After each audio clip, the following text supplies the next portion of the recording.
All right, hello and welcome, WallBall Worldwide fans out there. I am here in beautiful Hollywood Beach, Florida, with the one and only Justin Rodriguez, also known as Golden Just. We're going to get into that in a little bit and ask how that name came to be. But, Justin, we've been out here for a couple days. You met up with us and my crew that's been out here playing in the Florida versus the World tournament. How has Florida been treating you so far? This experience been once in a lifetime. I love it out here. I can't believe this is my first time to the handball heaven. It will not be my last. Might even move out here. I don't know. Don't tell the wife yet. All right, we'll edit that section out of the interview. Justin, like I said, incredible games this weekend. We've seen, just incredible upsets and a lot of competition out here. But what I wanted to dive into first was what kind of got you into the organizational and the promotional part of the game of handball? So I'm from Staten Island, New York. Yes, sir. That's the champion. That's the champs are down there right now. His last name is Torres, so I like that guy. So I initially got into organizing handball events. I'm from Staten Island, New York. We're not that well known for handball players, and I wanted to bring top players to my park so my guys get a little more experience with tournaments. So that's when I started about 9 years ago. And it just blossomed from there. I do 2 to 3 tournaments every year.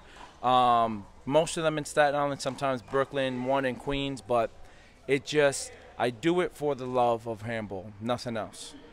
How long have you been playing handball, Justin? So I've been inside the professional part, meaning A players tournaments, since 2011. King of the Courts 2011 was the first tournament I ever went to.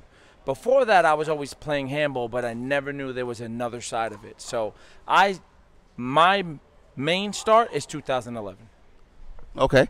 What would you say is probably the most difficult part of hosting or organizing tournaments? Because I've seen you go, from 8 in the morning till 11 o'clock at night sometimes, whether it be at Zariga, at A1, at 4th and 4th, which is a park that I know that you've hosted many tournaments. What is the toughest part when you have to keep things going and just pretty much keep the tournament running to end on time? There's a lot of personalities clashing in one place, and you are the organizer of that. So you feel obligated to make sure everyone is happy. Even though reality is you'll never get a situation where you can please everyone. That's your goal, and you just want to get close to it. So for me, the hardest part is just making sure as many people are satisfied with my event, the atmosphere, the turnout, the payout, the whole nine.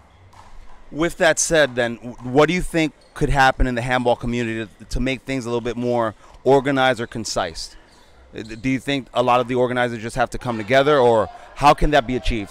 I think that the current main goal is we all need to be on the same page with the rules.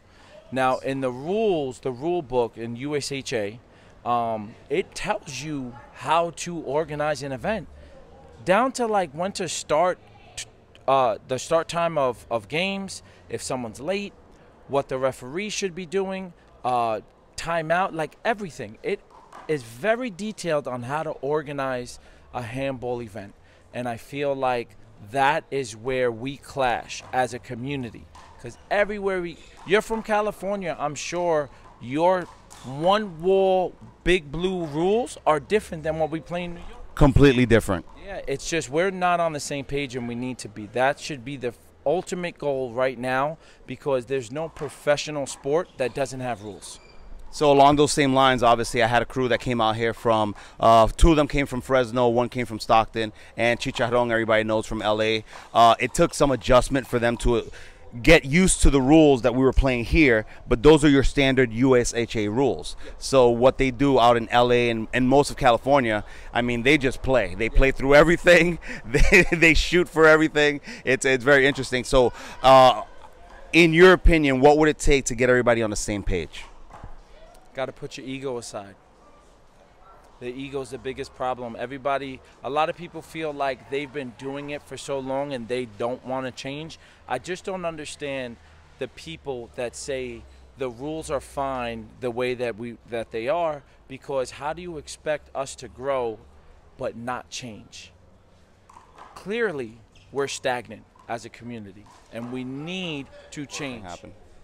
Justin, so with everything that we just talked about, do you think that having a handball committee would help get everybody on the same page and get all the organizers to agree on the set of rules, the tournament formats, and everything that needs to do to get handball to the next level?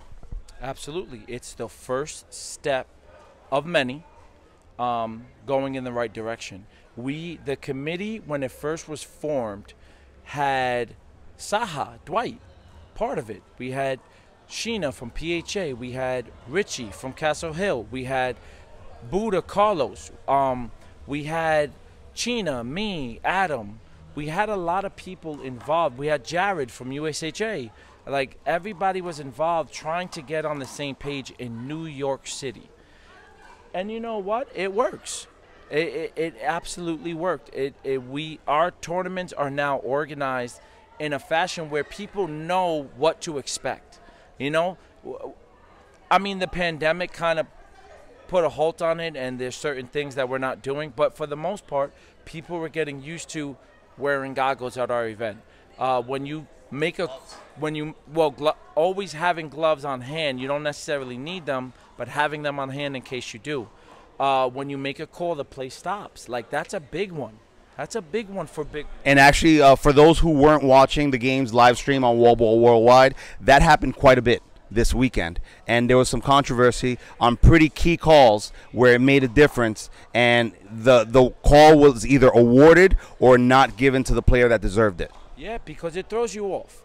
The reality is that if I say hold it on a shot that you just hit, and it was a really good shot, and you think the referee is about to give them that call and you didn't move, you hesitate. In this game, you can't hesitate. You got to take your shot when you want to take it. Your footwork got to be in place in order to take that shot. That hesitation changes the entire rally. That's why when they make a call, the play stops, and the referee has to figure out if it was a call or not. So staying on that subject, I think I've actually had this conversation with you before.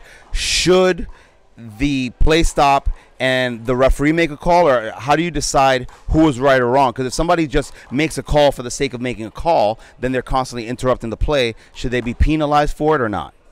Well, so if we follow the rules, when you make a call, the play stops. So it's not going to be make a call, keep going, make a call, keep going. So you make the call, the play stops. If the referee agrees with the call, you get awarded the block or the out or whatever it is. If the referee disagrees with the call, then it would be technically an avoidable hinder because someone talked in the rally, right? That's why you make a call, the play stops, because that's an avoidable hinder. So the referee needs to be conscious enough to know that if a block is called, you can't appeal a block. But if he is not certain himself, he can ask his other referees to confirm if it was a block or not. Thank you for the clarification. That's something that comes up all the time. Obviously, on the west side, they don't care about it so much. They kind of play through, but it was huge here this weekend. I am pretty sure the Cali players never heard of an avoidable hinder. Like, they all over the place. But that's their style. We got to get them on board with the rules, in my opinion. No, and I completely agree with you. So I want to get a little bit more personal with you, ask you a couple questions about certain events and certain tournaments that you've either competed in or hosted or been a part of. What tournament would you say is the one that's most near and dear to your heart, that you've either went to and were just awestruck, or just what tournament stands out to you like, oh my God, that was an incredible event? There's a lot, it seems like.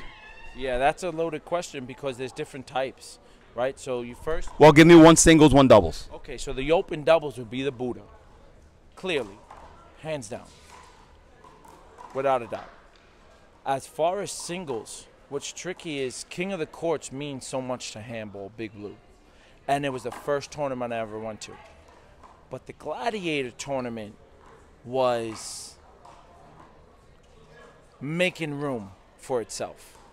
Like, taking names. Like, Would you say the Gladiator kind of stepped it up and forced the other events to kind of either have to become better, or it almost seemed like that first Gladiator with the championship belt, with the matches that were played, with the upsets that occurred, and the money, it was a huge pot, just kind of set the bar higher than what was there before? Absolutely. Absolutely. I mean, the Gladiator stepped it up. Richie Vera and Castle Hill organization stepped up and just made everybody on their A game. Like, you had to, you were being compared to the Gladiator constantly. And you know what? That's a good problem. That's awesome.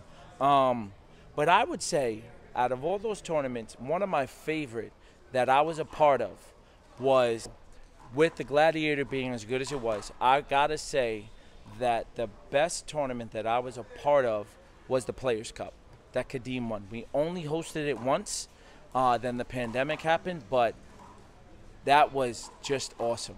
It was just awesome. 16 players, a huge trophy cup, and the sportsmanship that was part of it. The finals was Kadeem versus Miggs, and when it was over, they gave each other a pound, they gave each other a hug. It's just what you want to see. No, that's definitely it. And for anybody that wasn't a part of that or didn't get to see it, can you tell people what the format was for that? Because from what I recall, people had to like earn their way into it, and it was based on wins throughout the course of the year, be it King of the Court, Gladiator, and everything else. So tell people what it took to get into that tournament, and then Kadeem, I believe, won it. So the Players' Cup is the ignition for the committee. Me and Carlos Centeno were talking about doing a one-day event of the top players, because that year Davo won a tournament, a singles, Timbo won a singles, Kadeem won a singles, and Taiwan won a singles. So we were like, this is the first year that 4 different players won the 4 big tournaments. So we don't know who was the best player of this year. So we felt like we needed to throw a tournament to have that. And that's how the committee started, because it was me and Carlos, and then it was Adam jumped in, and then Dwight, and then Jared, and then Richie. Like, everybody jumped on from the Players' Cup. And the criteria was you needed to win or place to get points, and then we sent out the invite. How many players did you say it was? 16? 16 players. There were some people that were invited by the sponsors, because there was a lot of money thrown into that tournament. Some of the sponsors wanted specific players there, so we let them in. But for the most part, you had to win or place in the tournament to get invited to that. So that actually kind of reminds me of something that I did want to ask you about. You just mentioned the Buddha being the top-notch doubles tournament, hands down, you said. There was a show put on by the twins this past year. So we went to the Buddha together. I went out there for my birthday weekend, saw a bunch of incredible games. Jasenia and Melanie, they went all out, and they ended up playing, I mean, it was Manny and Gio, and gave them a battle. Do you feel that there should be a women's division for the Buddha going forward? Because that's something that's been brought up before. What's your opinion on that? Well, there actually was. It has not been as consistent as the male division, but Carlos does throw something called the Lefty Lori event, and that's an invitational, and he gets money thrown into that. But it's not. It's something that I know because I speak to Carlos personally. He's looking to do again. Again, we had a lot lined up for this year, and the pandemic stopped it all. We had money aside for a bunch of different events, and everything got canceled. You know, we were lucky to have the summer we did in New York City and throw the little events that we did. But when everything is back to normal or close to normal, something like the Lefty Lori Challenge will be back, and Carlos will be doing something for the ladies. That's great to hear. So, kind of to close out here, obviously we have this tremendous background. A bunch of the players from up north. We can see some LA players here, some Massachusetts players, everybody that's out here. Your opinion on the event that took place this weekend, the games that you saw, and what do you think about the Florida players in general? This event was extremely successful. I can't think of one flaw. On time, finished in one day, no fights, no arguing, 21-20 games, 21-19 games, comebacks, rollers, spikes, the whole nine. I mean, the Florida players. I just have to throw this in there. Golden Just, I was recording that game, and you'll see it on WallBall Worldwide if you went. This man dove for the ball 4 times in one game. Great gets. Thank you, thank you. My back is reminding me of those dives right now. Yeah, so this was an awesome event, and I will be in attendance from here on out, without a doubt. Shout out to Kevin Calero, Broadway Anna, Solomon Dolo, and Adam Panetta. And they set out the rules. They were very clear cut with everything that needed to happen, and very consistent throughout the day. And Mo Chedda's wife, she does quite a bit of work. She was in the background running around with clipboards and getting everything running. I guess so. One final question, Justin, and I think you know this is coming. When are we playing singles? Listen, you know what the answer is. I have a winning record against you in doubles. So when you get your criteria up, when I see your resume and it qualifies to play someone of my caliber in singles, you'll be awarded. All right, fair enough. The record's 3-1 right now, but that's debatable. So the actual last question, part of the reason why you and I kind of got close and we started talking about handball, there was some interaction with the Golden Talk, which is a description show. I don't know how to describe it. It was kind of like a recap show that you did. It eventually switched over to Handball Access. It obviously went away a little bit because of the pandemic. There weren't as many events. With 2021, if things get better going forward, can we expect to see Golden Access? Or, I actually like the Golden Talk. Will that be coming back? Potentially. I might end up doing like special segments for big tournaments and doing a full recap with so it wouldn't be live. It would be something more like on YouTube. But when I'm explaining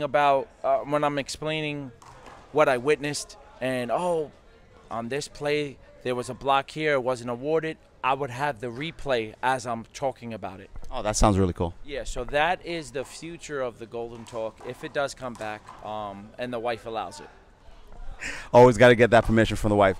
Justin, it's been a pleasure. Thank you very much for talking to us.